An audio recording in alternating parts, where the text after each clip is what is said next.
Hey guys, it's Ryan again from All Mine Ranch doing a little off-grid homesteading video yet again. I got a whiteboard this time. Let's see how it works. All mine.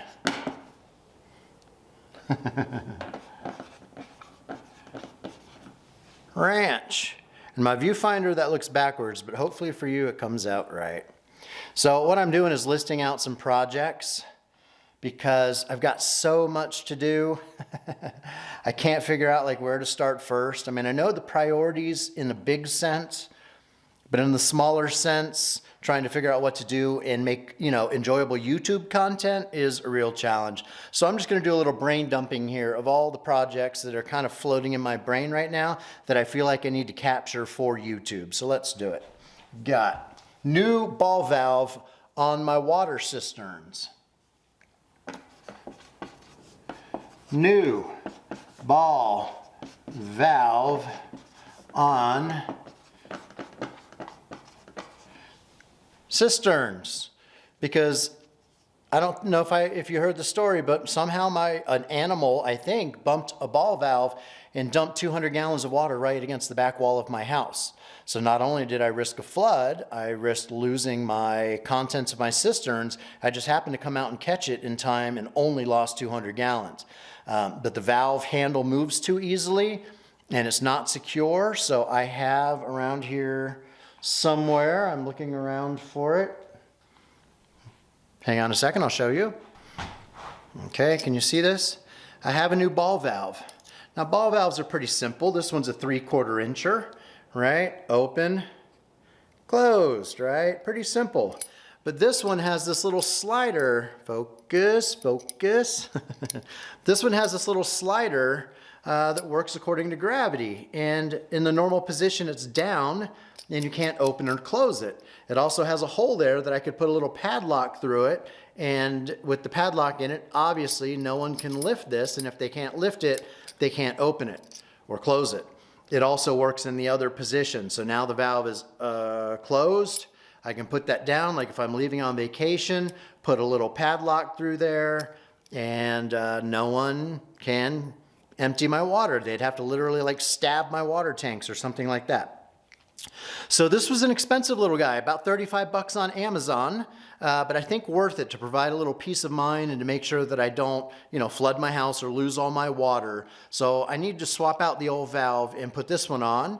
That actually might be a good task for today, except that it's very windy. And if I take you outside and show you that swap out, there's gonna be a lot of wind noise. And my last two videos on doing a lot of landscaping and moving of gravel and rock and trenching, that had a lot of wind noise and it was annoying. Even for me, just editing the video, all that wind noise was annoying. So I'm trying to find indoor tasks for today. Hence, mounting a whiteboard and trying to get a little bit both physically organized here in my house and psychologically organized, because I want to bring you a lot more content and I want to start doing some YouTube live streaming. Because I think YouTube live streaming would be a great way to get more engagement and to be able to answer your questions and basically just be more helpful to you by having that live interaction. I'm also experimenting with how to do live streaming here from inside my house. Well, what will be my house, the shell of a house that I'm working on, even though my internet connection sucks and you kind of need good upload speeds to actually do live streaming. So I've invested in some more bandwidth, but that doesn't mean like data bandwidth, but it does mean my speed is actually going to be sufficient. So anyway, project number 1 is ball valve. Project number 2, am I in focus? I don't know.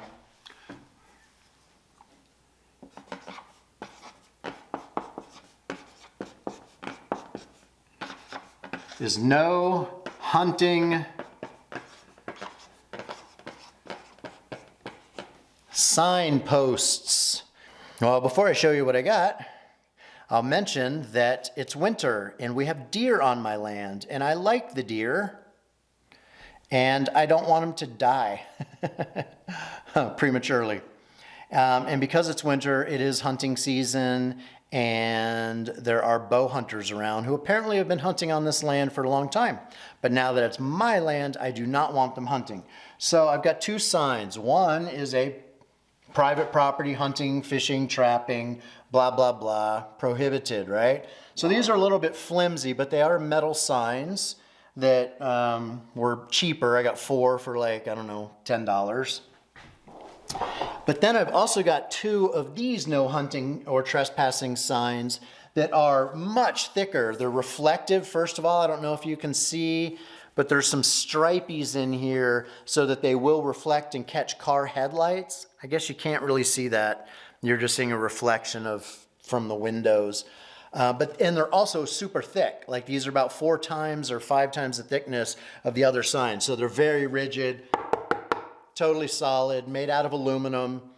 And so I need to get these posted. I've got 6 signs. I don't know that I'm going to post all 6 right away, but I want to get at least 2 posted. And that means digging holes in the rocky soil, mixing up concrete, embedding a 4x4 post in the concrete, pressure treated 4x4s, which now are very expensive. They're anywhere from $20 to $50 depending on the length, just for a 4x4, which is pretty crazy. But I've got a few pressure treated ones. I also bought some of this stuff, which is a gallon of wood preservative, copper green, that has copper naphthenate. And apparently copper naphthenate is the stuff that insects really don't like. And so if I'm not using pressure treated wood, well, let me back up.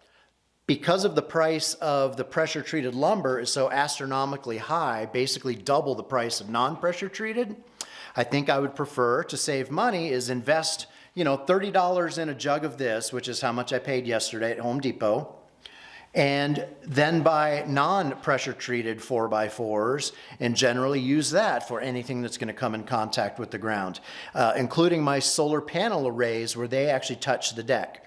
I don't know if you watched my last video on my solar panel build, the array build, part 1 and I think part 2. I've got a part 3 coming out soon because I'm about to build another one and improve on the design. But I did not use pressure treated lumber, and it is in contact with bare dirt. So theoretically termites and critters can start crawling up in there. Maybe they already have. So I need to go treat it with this. So let me add that to my list. We'll call this treating the solar panel rack. Treat solar rack green. And then, as I mentioned, I'm about to build another one. So I'm going to build up the rails for that solar panel rack. So that's a good indoor project for blustery, windy days like today. I might do that here and shoot that video, but we'll call this rack number 2 rails. So that's another project. Next project on the list is doing something with this compact pass load framing nailer that I just got. I've only shot 2 nails through it just to make sure that it functions, so I didn't have to return it. It does work. It's got a connection for my compressor. Might have to buy a new compressor soon because it's kind of a small capacity one. But this is to do the work up in my attics where I need to put in blocking and bracing behind the metal where this metal siding joins the roof line. That's just floating and there's big gaps, and I've already shown you that in a previous video. I got to keep doing that work, which is also good indoor work, but it means going up and down a ladder. And now this will save me time because before I was pre-drilling holes in all the wood blocking and putting them in through the studs, and it was very difficult. And as I go down my attic line, I've shown you, or I'll add in a picture here, it gets really tight. Like the wiggle room up in my attic at the north end is like 14 inches. And I have to I'm gonna have to crawl in there on my belly, and I can't get enough leverage to drill and screw and use deck screws on all the 2x4s I'm using for the backing blocks. So that's where a ba-bam, ba-bam framing nailer comes in. So I just, invested quite a bit in this tool. I'll put a link in under the video. If you need a framing nailer, this pass load has really compact one, is small enough to get in between studs if you're working with 16-inch on center spacing. So let's put that down and let's add it to the list. I'm just going to call that attic blocking.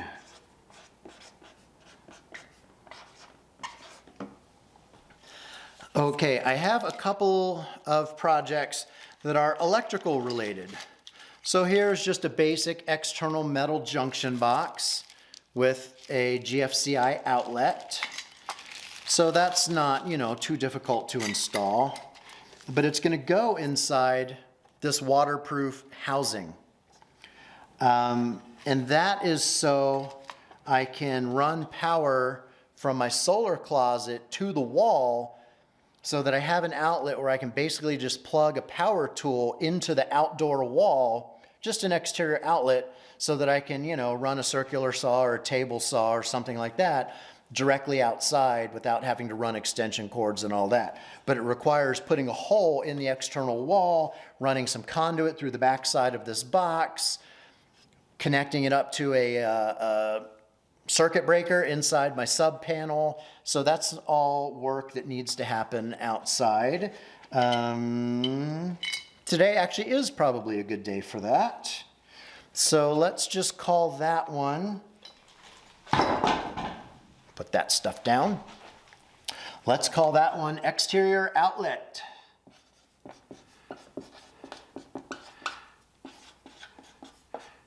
Outlet/box. All right, the next project that is sort of haunting me in my dreams is this thing. What is that, you might ask? Well, this is a sponsored freebie. A company reached out to me on, I guess it was YouTube, and said, hey, would you be interested in doing a review of this exterior RV junction box? And I thought about it and I thought, yes, I would if I get it for free. So I don't even remember the brand, sorry. I'm gonna do a whole video on this, or at least a half video on this. But essentially what this would do is allow me to use an RV plug. I can use this out on Margo, my cargo trailer. I could mount it on my exterior solar closet, kind of like the other thing that I just mentioned, to feed input power. I could mount it on an exterior wall right here on this house. I haven't really thought through how I'm going to use it, but what it would allow me to do essentially is run my generator, and I have 2 generators for auxiliary power because it does get cloudy out here and sometimes my batteries do drain sufficiently that I need auxiliary shore power. So this thing would allow me to plug my generator into this and then have the backside of this hardwired to, a sub panel or anything, or going into my solar inverter, which then has AC power coming back out. So in other words, I could plug my generator into this could go into my inverter, and then the previous junction box that I just showed you a minute ago, that could be a way to send that power then back out, or at least one of the ways to send the power back out, to plug in anything to it. So this is basically a way of using my generator to feed my batteries and to feed my tiny house or whatever solar system I have going without actually having to run like an extension cord through an open doorway. So this is just a matter of hardwiring this thing. It's mounting the box, it's waterproof, it's quite durable and well built. But I need to hardwire, to the backside of the plug to whatever I want to send power to. So it's a generator outlet box. So let's put that down and do, I got a screw head here in the way, but that's okay. I'm gonna call this generator out let, went around the screw head, box install. I guess this project above it is also an install. So there's 2 similar related projects that are electrical in nature that I could be working on this weekend and creating YouTube videos around. Let's see, what else do I have up my sleeve these days? All right, next project is wood stove restore. This is going to be a long one. Whoops, wood stove restoration. Let me show you my wood stove. If you follow me on Instagram, BigIsland_Ryan_symbol. Or if you follow me on Facebook, you might have seen this antique 100-year-old Monarch 4-burner wood stove. And it actually, whoops, we're not in focus. Let's see, focus. Let me touch the screen. All right, now it's in focus. This is a 100-year-old wood stove. This piece of it is normally mounted inside on the back. This is actually a water heater unit. So this is how back in the day, 100 years ago, people heated up water before we invented a modern hot water heater. So I'm not going to use it for that purpose, but this needs to be re-nickel plated. It basically needs to be broken down, de-rusted, taken apart, etc. This is the oven part where you would actually cook some food in there. But anyway, I've been dragging this thing around. Now I'm not in focus unless I get up close. I don't know. Focus on me. That stove I've been dragging around or in storage for 5 years or more, maybe 6 years now. And this is going to be its forever home. Back to my list, if you can see that. Let's do this. Bring it over just a scotch, like that. Yeah, I need to restore the wood stove. So boom, it's on the list now. So if you got any preference for what you'd like to see in future projects, let me know. I'm sure I got more, so let's keep adding to the list. Let's fill it if we can. Okay, I just thought of the next one. Subfloor work. There's not really a good visual for this one, but I'm standing on a subfloor. I'm going to put subfloor work bolts. Maybe I can show you in some still photos that I add to the video. But the subfloor that I'm standing on is resting on joists. The joists have a little bit of wiggle. They need some blocking. They also need some planing to level them out because I used some of the 2x10s, I think they are, that were left by the previous owners of this property. And they had some pretty good twist and some pretty good crowning to them. I didn't use the worst of them, but they all had some crown to them. So the floor is not very level. But I need to basically put a huge carriage bolt, not huge, a long carriage bolt through the wood, through the steel frame that makes up the structure of this house, so that the steel structure itself, if it tries to settle and sag, it will put its weight on the 4x6, which is then on top of cement, providing foundational support. So really it's like foundational work for the steel structures that make up this building. I've done all the work except drilling the holes and putting in the carriage bolt and, wrenching that down. So that's subfloor work, carriage bolts. The next big item on the list is actually spray foam and sealing up the corners of this house and a lot of the gaps. The blocking that I mentioned up here, attic blocking, is to help cut down on the airflow that comes into this house. But I've also got to do it around the corners where the steel, framing and the steel siding meet up, around all the windows, all the doors. There's just gaps everywhere. So I've got about a dozen cans of spray foam. I've got Tyvek tape. I've got real insulation, and I have a bunch of caulk. So I just need to go around foot by foot all the way around the interior perimeter of this house and look for gaps and cracks and start sealing those up before it actually gets really cold. Because so far this has been a pretty mild winter. Today's January 15th-ish. It's going to start getting colder. I know it's going to. So let's call that gaps and crack sealing. Gaps and cracks. Gaps and cracks sealing. There we go. Gaps and cracks sealing. Okay, the next thing on my to-do list, don't really have a good visual for you though, is to paint pipe. Paint pipe. And by that I mean the black piping that I have draining some of the gray water on my tiny house that's just draining out to the land, very small quantities of gray water. It's a black pipe. I've got tan paint. I would like to paint it, you know, to blend in a little more. So that's one of them. Oh yeah. Okay, this is more of a video idea than it is an actual project, but it is a project unto itself.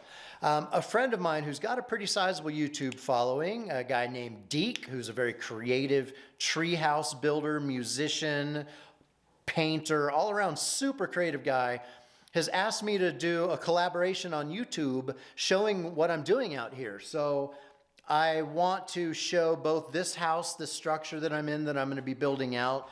I'd like to show a little bit of my cargo trailer conversion, the Margo project that I've already got a playlist on my channel for.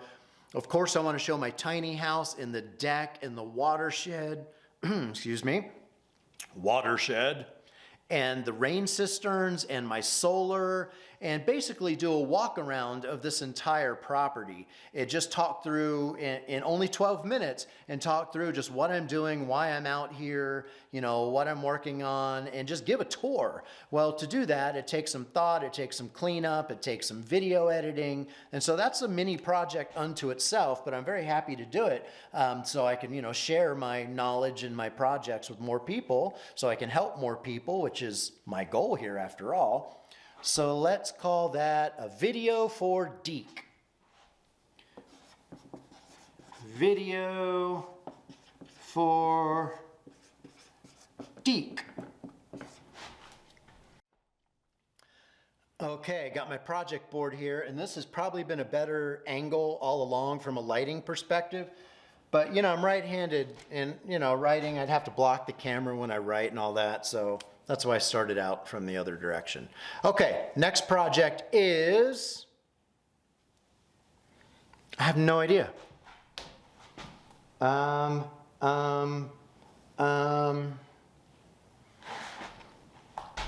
There's definitely some landscaping that needs to be done to get ready for the next solar rack. That's on the list.